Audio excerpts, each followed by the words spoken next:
एक बार एक राजा ने तय किया कि वो अपने पूरे राज्य की यात्रा करेंगे और यात्रा के दौरान ये देखेंगे कि राज्य में कहाँ क्या कैसे हो रहा है।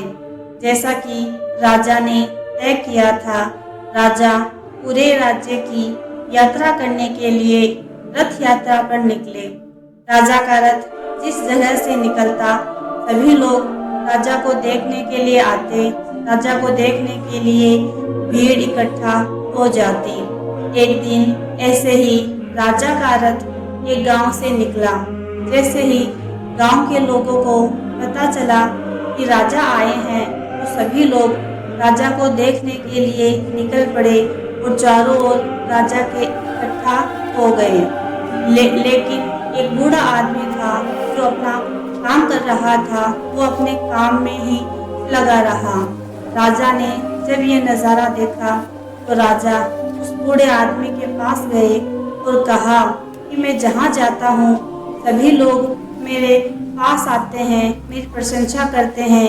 मैं जहाँ भी जाता हूँ मुझे देखने के लिए भीड़ इकट्ठा हो जाती है, लेकिन तुमने ऐसा नहीं किया। क्या मैं इसका कारण जान सकता हूँ? तब उस बूढ़े आदमी ने कहा कि तुमसे पहले भी एक राजा इस गांव में आए थे, सभी लोग उसको देखने के लिए निकल पड़े, लेकिन उसी शाम उस राजा की मौत हो गई और राजा को नज़दीक के ही कब्रिस्तान में दफना दिया गया। उसी शाम को गांव के एक व्यक्ति की भी मौत हुई थी।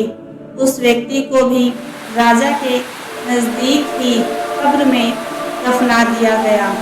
दोनों की मौत के कुछ महीनों बाद गांव में बहुत जोरों की बारिश हुई।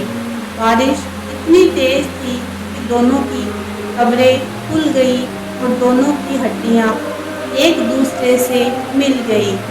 जब मैंने ये नज़ारा देखा तो समझ गया कि ऊपर वाला, जिसे हम ईश्वर, भगवान, अल्लाह कहते हैं, उसकी नज़र में सब बराबर है। वो किसी को उसके पैसे, रुतबे, पद से नहीं देखता। उसकी नज़र में वो इंसान बड़ा है जो नेक और अच्छा कर्म करता है, क्योंकि इंसान इस दुनिया में आता तो है खाली हाथ लेकर, लेकिन जाता है इस दुनिया में किए हुए अपने कर्म लेकर। इसलिए मैं अल्लाह से दुआ करता हूँ कि अल्लाह हम सबको नेक काम करने की हिदायत दे।